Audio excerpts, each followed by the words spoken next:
Friends, we will learn from a test lesson with Rabash. We're going to read from the study of the 10 Sefirot, part 4. דף רע"ו, בלוח התשובות, פירוש המילות אות ה'. In the questions and answers, item 5. But before we begin, we will hear Rav on the main topic of the lesson. The reflected light, which was entirely in bestowal and receiving direct light and illuminating and showing its adhesion with the Creator, afterwards, when I, for some reason, am not capable of doing so, then I discover how weak, how crude, how distant he is from being in an embrace with the Creator. Hence, the reflected light that remains for him, meaning afterward there was a connection, and now somewhat it's been discovered that he's not capable. Then, specifically in this light, the lowliness, disparity, this lack of forces, disparagement is revealed. This is the reason for the next degree. But for the time being, the reflected light that remains without the filling of direct light is called a coarse and crude light. In general, the light that remains after the departure of the light becomes coarse. What does it mean that it becomes coarse? It feels that it doesn't have enough to pay, it doesn't have enough bestowal in order to be connected with the bestower. Let's say you are loved this much, and you feel that you're not capable of giving back. So you feel it's an inner recognition. You feel that you're coarser, you're thicker in relation to that which you discover the bestowal upon you. By this, a new kli is created. This coarse, crude light is the preparation for the next degree. And now we will study tests together with Rabash.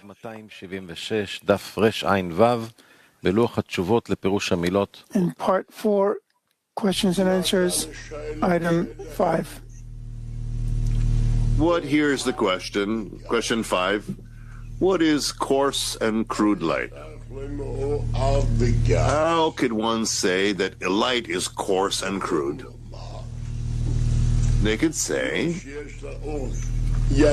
since it has direct light, towards the direct light, this light is called a coarse and crude light.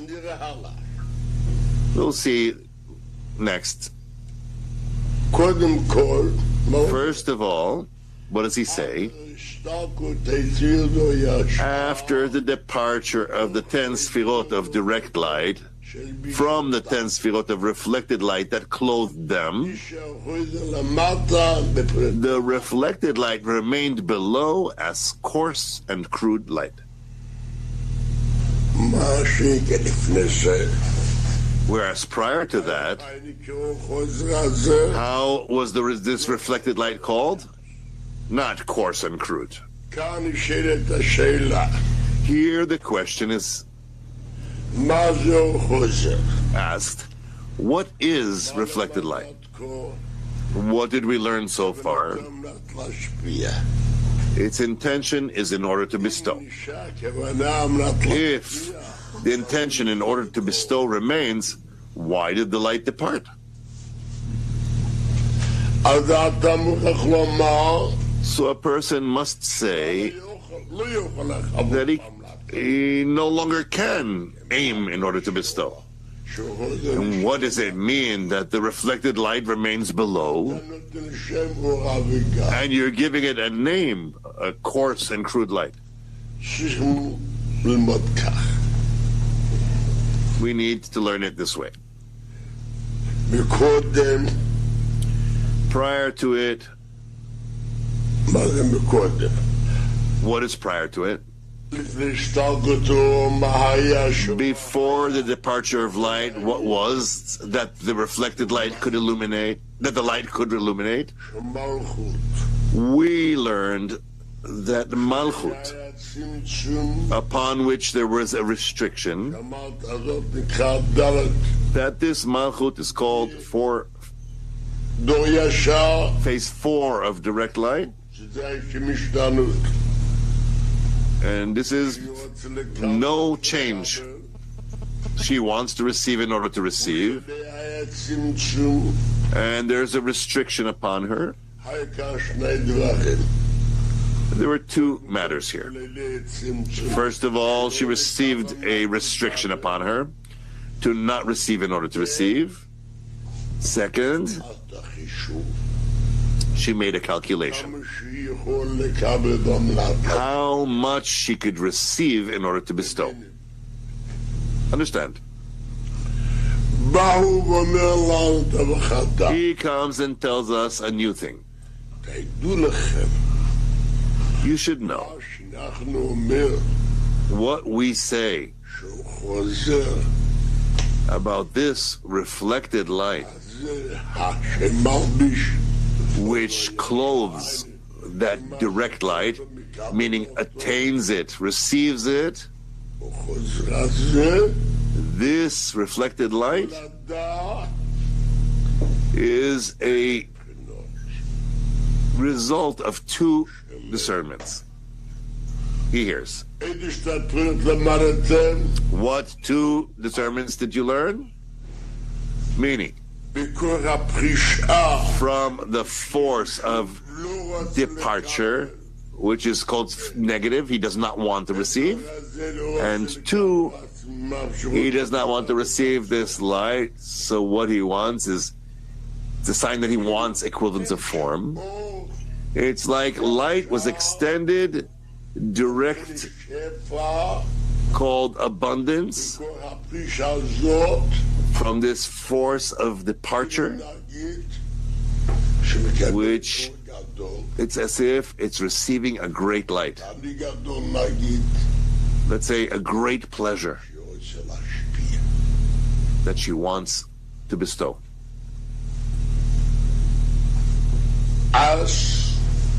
Then,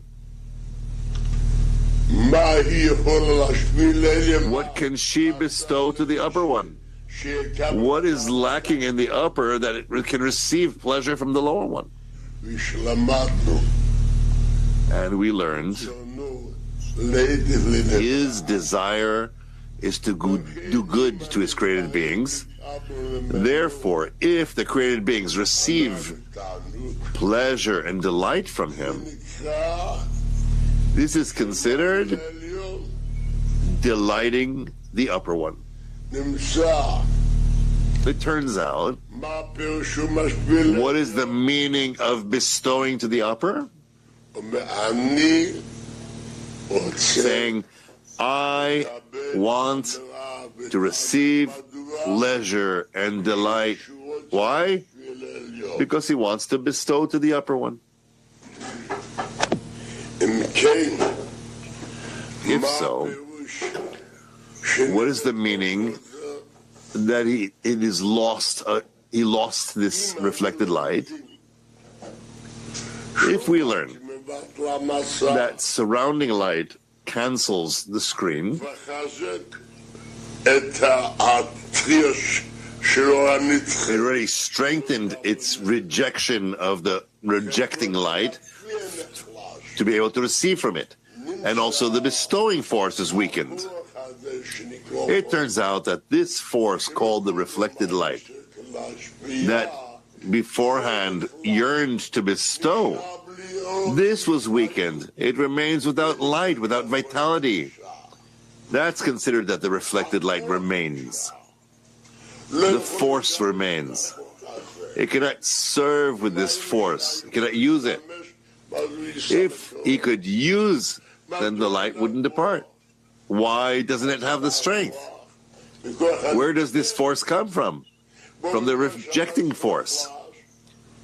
At the same time that the screen is weakened, so it's lacking the force of rejection. Lacking the force of rejection, it's lacking the light of begetting to be able to receive the light of life by bestowing. It turns out now that this force, which remains above, is now called by two names. He says it this way. Two meanings. One, Igli Milta Lemafria, which is not the direct light, it's just the force of the lower one. And this is called, therefore, the coarse and crude light. Through the direct light, it was Igli Milta Lemafria, that which was there beforehand. And what was there beforehand, prior to the departure of the light, we learned that the direct light and reflected light were intermingled in one another.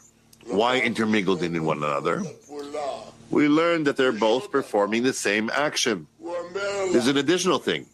He tells us, what do we have? Light from reflected light, not from direct light.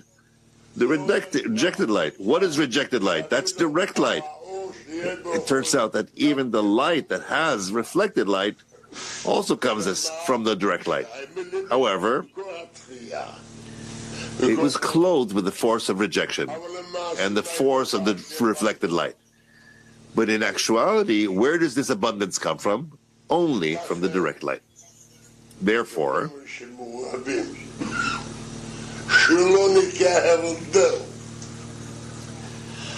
we can say that they were intermingled and that there was no differentiation between them. But at the time where this light of Istol was weakened, then it's called a coarse and crude light to start with. And also this light is called one that has no life. Now it's not called light, but rather the force of rejection, the force of overcoming, the force of rejection. Coarse and crude, where there's no life. There are two manners of the weakening of the screen. If the screen is weakened by the upper, then this is by the reflected light. We learned that he sees that it has no screen, meaning that he cannot aim in order to bestow. He said, I don't want to receive the light. So the light departs from the lower one's vessel. Again, the screen is weakened by the upper one. The departure of the light is by the lower one. The lower one does not want to receive. You could say the opposite of that. The screen departs on behalf of the lower one. It does not want the screen, just like it was in the world of Nikudim. If so, who canceled the screen? The lower one. And the departure of the light was on behalf of the upper one. So the vessels are called shattered vessels. Answer 6. What is the light of Akudim? What is the light of Akudim?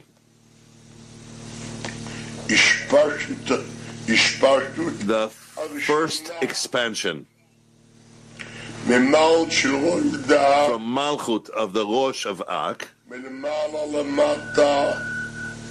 from above downward to Malchut of the Guf of Ak,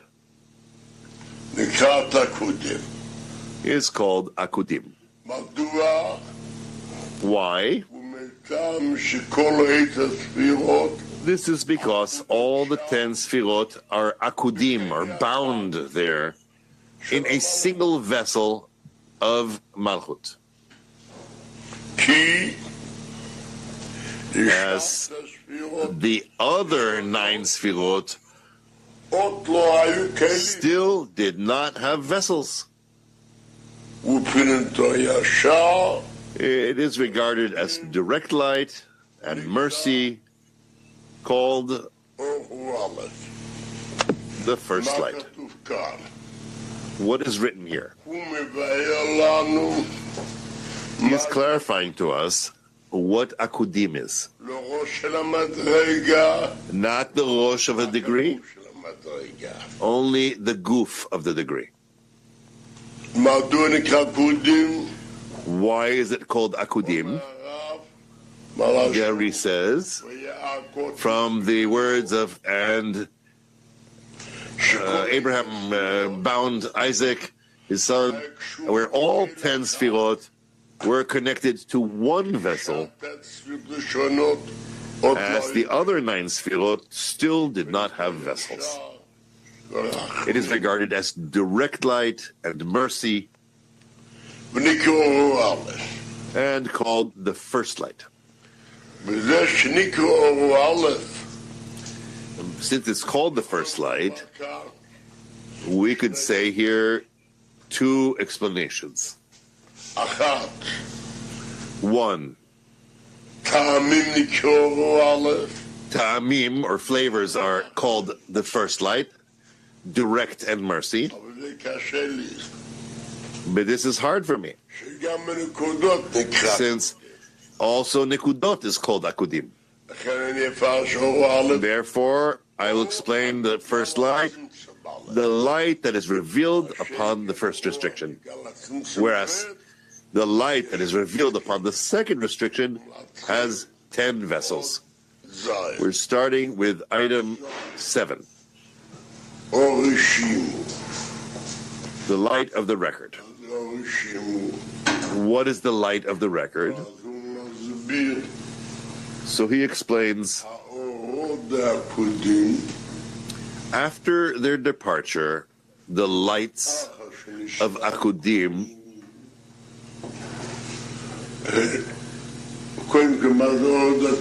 First of all, what are lights of akudim? The light that illuminates in the goof of the degree is called akudim. So he says, the lights of akudim, the lights of the goofs, the bodies of Galgalta, Absag, the lights of akudim left records behind them in the places they were, which are direct light, as is their light in general.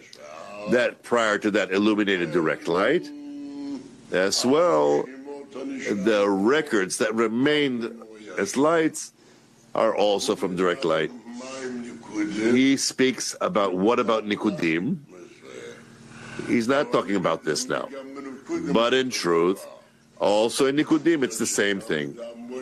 Since here we're talking about of the world of Akudim, so he's saying Akudim, meaning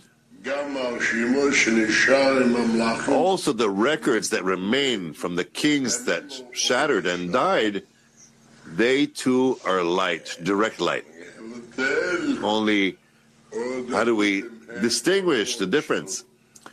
The lights of Akudim are lights that are before the first restriction. They were complete lights. And before the second restriction, complete whole lights. Whereas after the second restriction, there was the illumination of Chokhmah. But it's all called direct light. Lefuki, reflected light.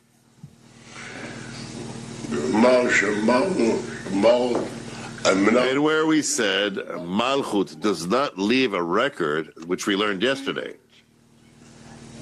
Letters.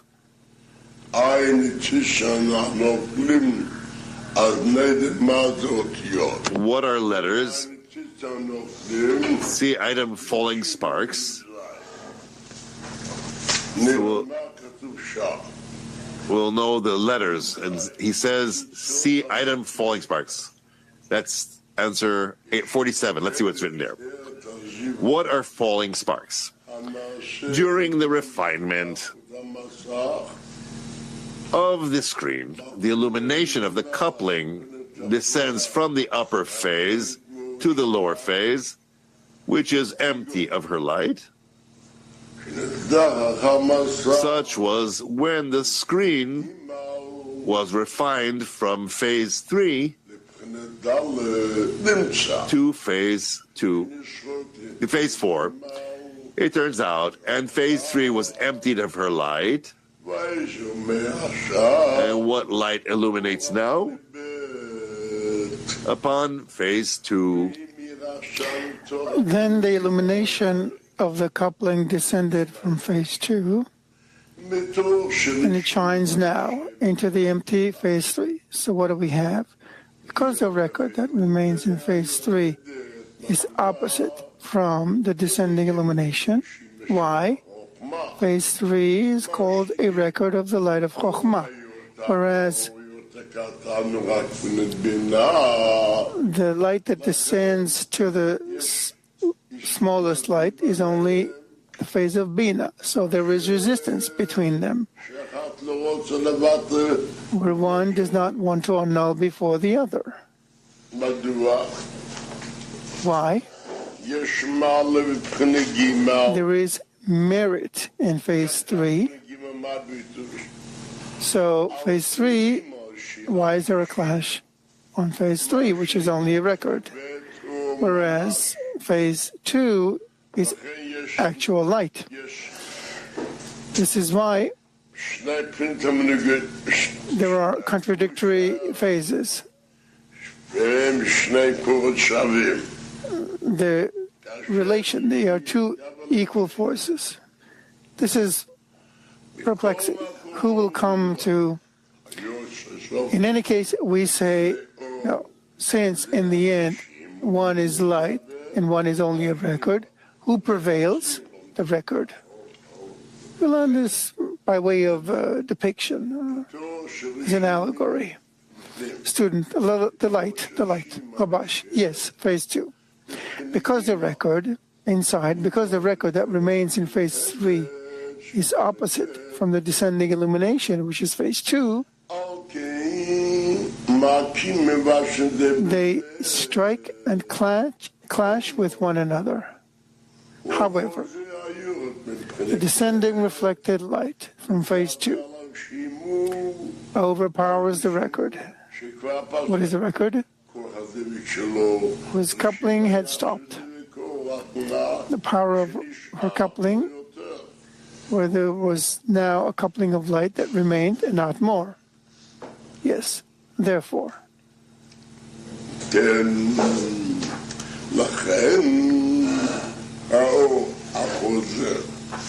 And the reflected light that comes now from its coupling descends into the vessel, which was there where there was the phase of Chokhmah. The record that cannot be together with it in one carrier, since one is Bina and one is Chokhmah, departs from there. Thus, the illumination of the coupling that descends into the empty vessel is called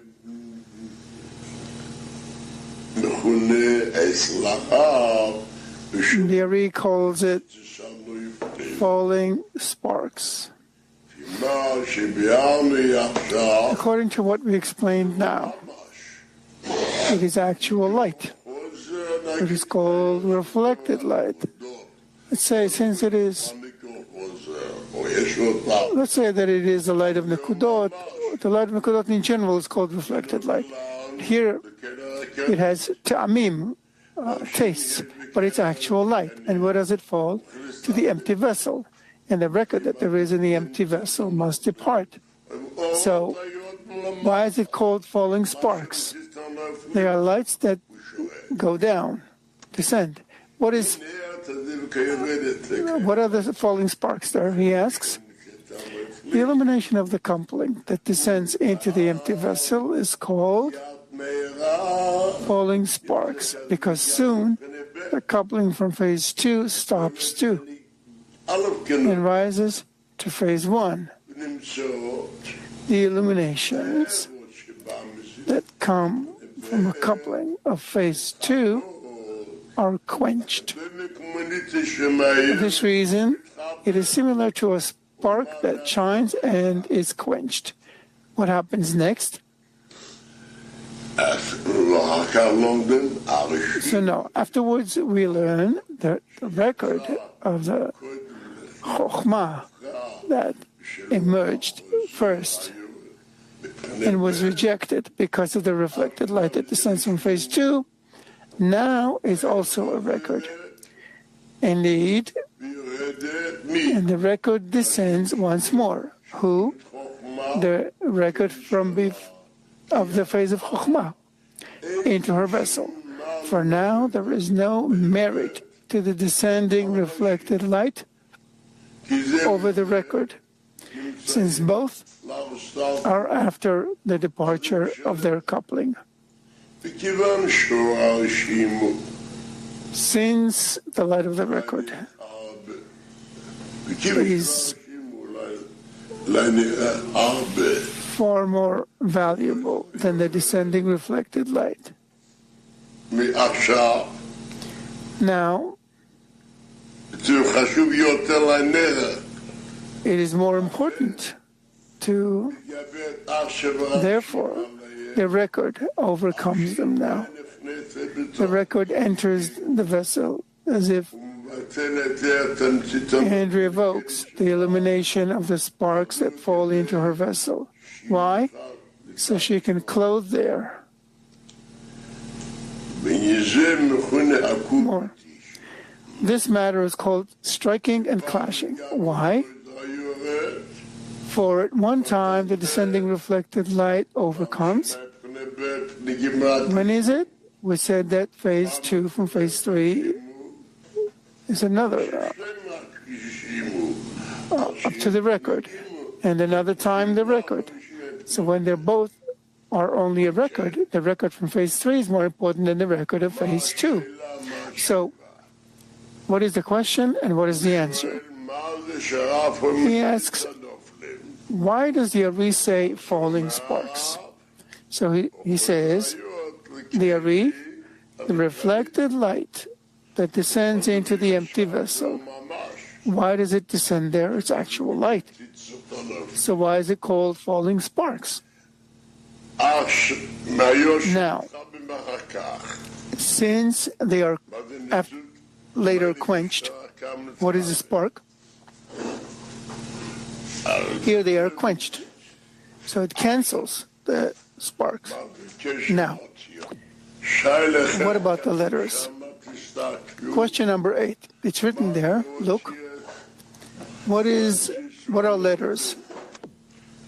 See item, falling sparks. The Ari says this. There are ta'amim, flavors. There are nekudot, dots. There are tags, tagin, and there are otiyot, letters. Ta'amim is called the first expansion of the light. Nekudot. It's second looking. It's second coupling, meaning after there was the clash of inner and surrounding, the light of ta'amim, flavors, departs, and then the couplings are called nekudot, dots. Why? Because each time the point of tzimtzum, of the restriction, is revealed. Meaning from ta'amim, the light shines on phase 4. After the clash of inner and surrounding, on 4, the point of the restriction, what can shine now? 3. Afterwards, on 3, there's also the point of restriction. What shines? Until all the light departs altogether. Because of it, the direct light, he calls it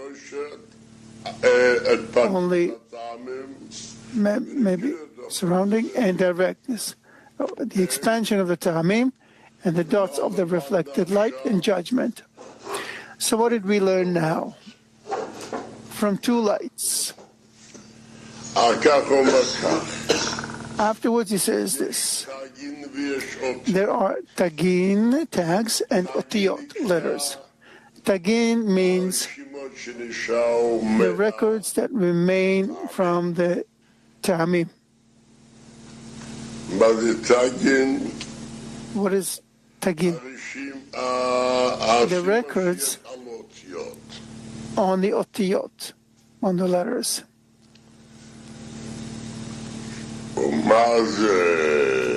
And what is the record that remains? What is it? Ta'amim. And the records that remain from the nekudot are called otiyot, letters. Now, this is clear. One is left from this, one is from that. Tags on the letters, can't hear. Why doesn't he say here? He says up to here. The records that remain from the nekudot are called otiyot. What is otiyot? The letters. The Ari comes and says, letters are called vessels. The Rosh, the head, is called the root of the vessels. And what are the vessels? The goof, the body. Clear or unclear? Now we're learning that tagin, tags, imply the letters, meaning they are not inside the letters, meaning above the vessels. Whereas letters are called vessels. Clear? Next. We learned that the last phase is lost.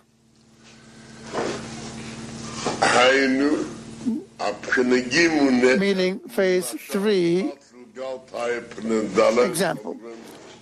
Parsuf Galgalta was phase 4. We say phase 4 that was thus far and was lost, departed, or vanished. Only a record of clothing remained.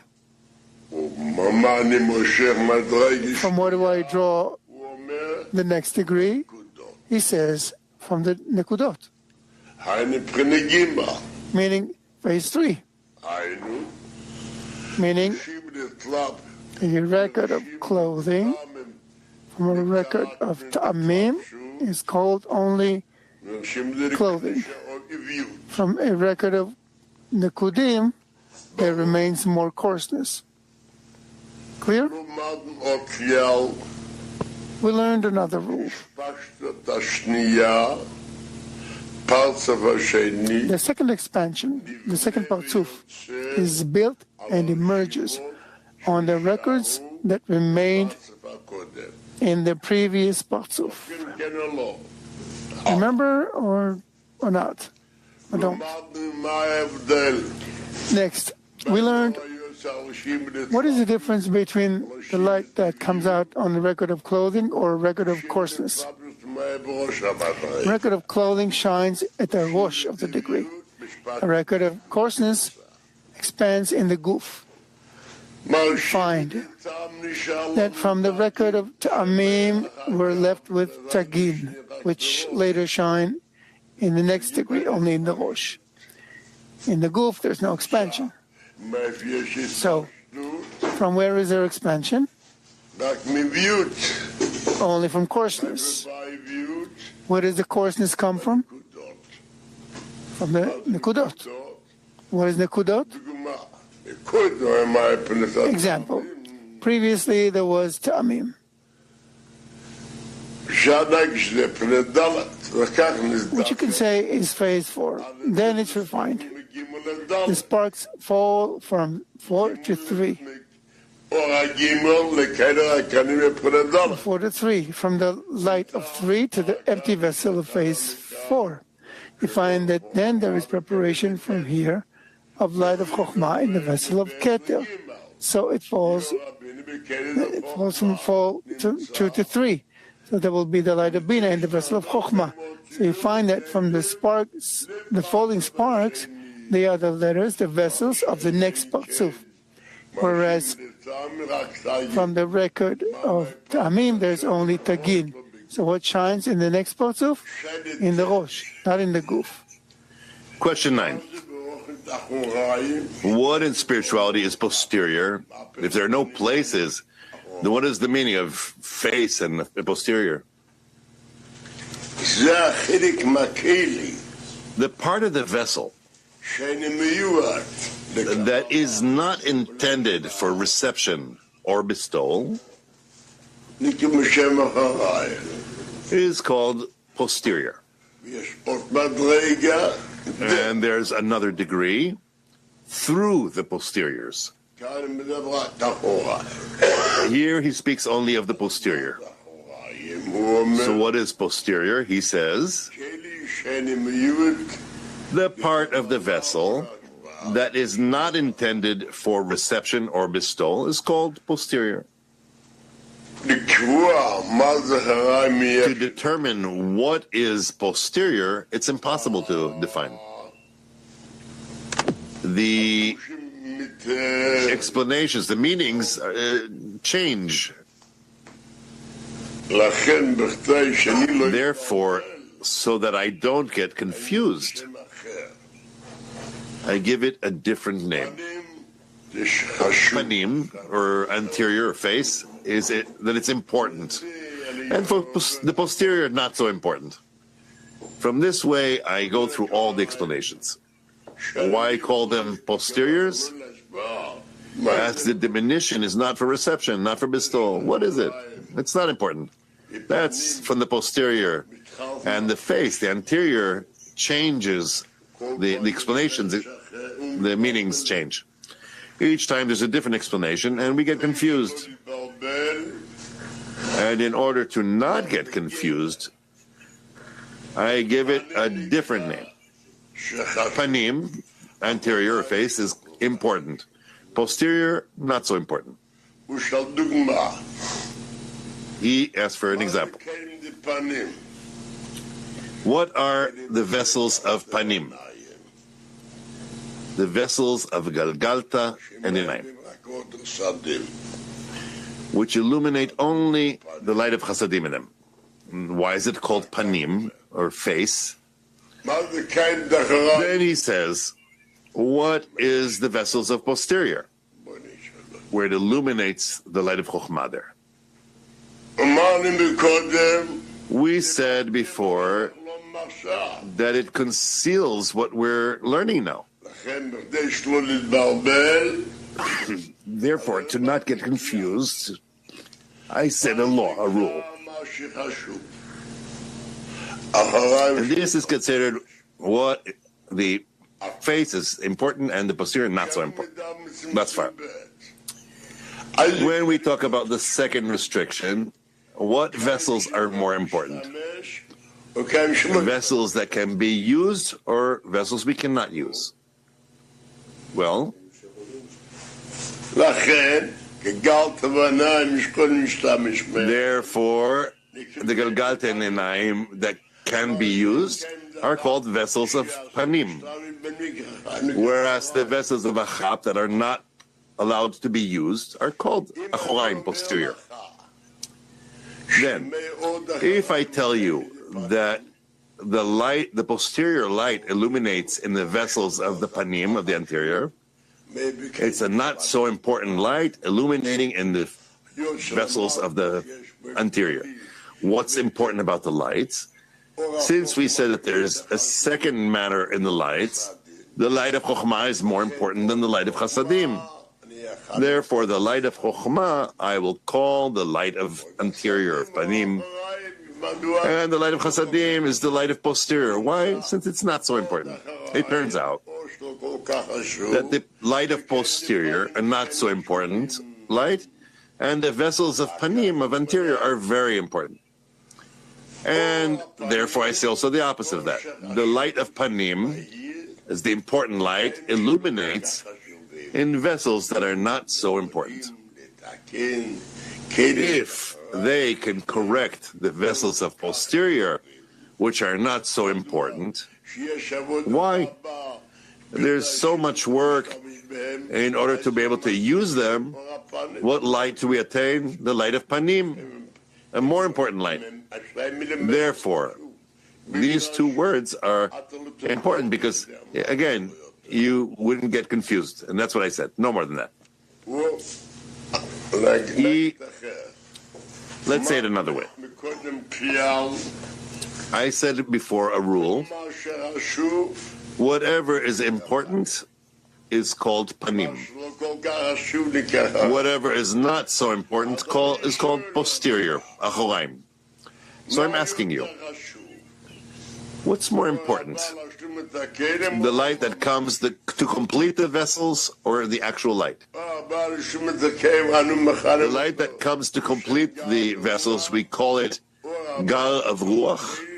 The light that comes for a vessel, for mochin of beginning, is called the light of neshama. Which is more important light? Neshama. Therefore, ruach is called achoraim, posterior, towards the neshama. So what's so hard? You want to know more? I'll give another example. The Ari says, ruach of neshama is called achoraim, posterior. And the light of chokhmah is called panim. So it's also simple. It's the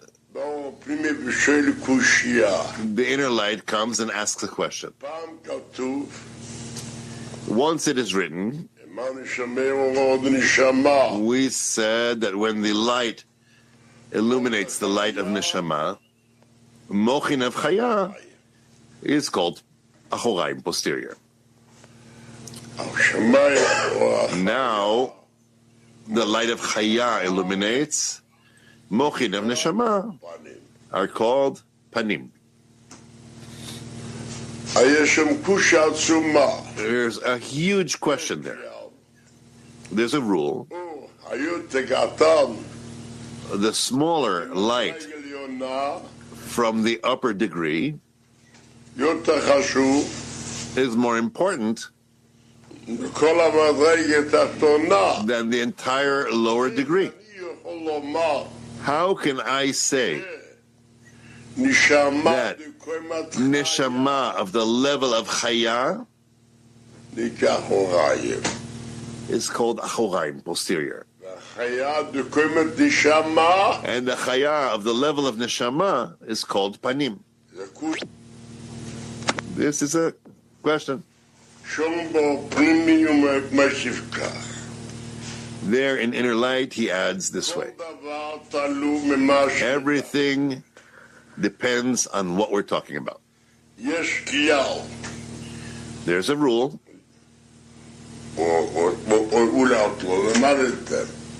Maybe you didn't learn it yet. Prior to mochin of chaya being in the degree, it cannot beget a new degree. Receive this rule as a law for the time being. It turns out that when we speak in the connection of mochin, of giving birth, it turns out that there's the neshama of the level of chaya, a great degree that can give birth. But when you have chaya in the place of neshama, this and that can beget and be in a connection to mochin of begetting, and it's called the mochin of posterior, and that is panim. Why? According to the rule, he wants to say this is more important than that. What is the posterior of keter? When the screen of phase 4 has been refined and the level of keter has departed from there, it left phase 4 in the dark without light. That force of judgment is called posterior, and it remains engraved there in a vessel of phase 4 until it receives its correction. The same is true for all levels. What is written here? Look, the question is, the Achoraim, the posterior of Keter. What is the meaning of what the Ari is saying about the posterior of Keter? Whereas there is no place for the anterior or for the posterior. So what is the posterior of Keter? So he says that the lower one receives through the posterior of Keter. Example.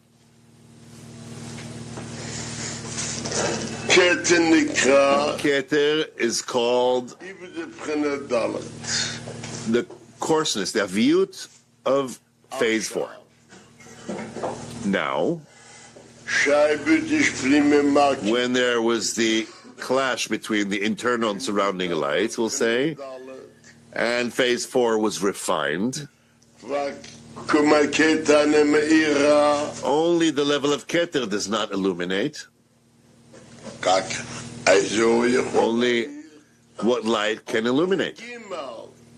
Upon phase 3, it turns out that the lower one receives now the light of posterior of Keter, what is called the Keter Achoraim, the posterior of Keter, phase 3. And it's the same with the rest of the places. If prior to that, phase 3 was illuminating, it was refined. For phase 2 remains. Phase 3 can no longer illuminate. Phase 3 remains in the posterior. It turns out,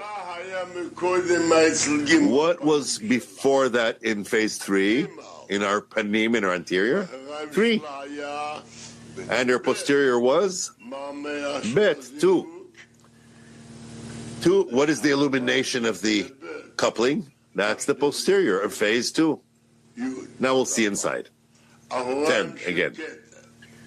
The posterior of Keter. When the screen of phase 4 has been refined and the level of Keter has departed from there, it left phase 4 in the dark without light. That force of judgment is called posterior, and it remains engraved there in a vessel of phase 4 until it receives its correction. The same is true for all the levels. And it illuminates in a different phase. So what is it illuminating now? So I explain now. The screen and the posterior of panim is the screen. He explains here another thing. The posterior that does not illuminate. In item 7, he says, what is posterior? What is Achoraim? This is the part of the Kli that does not have diminution of reception or bestowal and is called by the name Achoraim, posterior. Accordingly, I say, what is the posterior of Keter? That the Kli of Keter, which is upon phase 4, called posterior, Achoraim. And I explain to you what is written there. He tells us, part 4, chapter 3, answer. What is the meaning of item 226? It's written like this. What's written in the answer? Look below, above, you have it. You have it? It turns out that when the Keter returned and rose to the emanator, prior to all those Sefirot, here the descending light from the emanator to the Sefirah that is below the Keter extends and goes through the posterior of Keter. I explained to you what it means, the posterior of Keter. The meaning is the anterior and posterior of coarseness.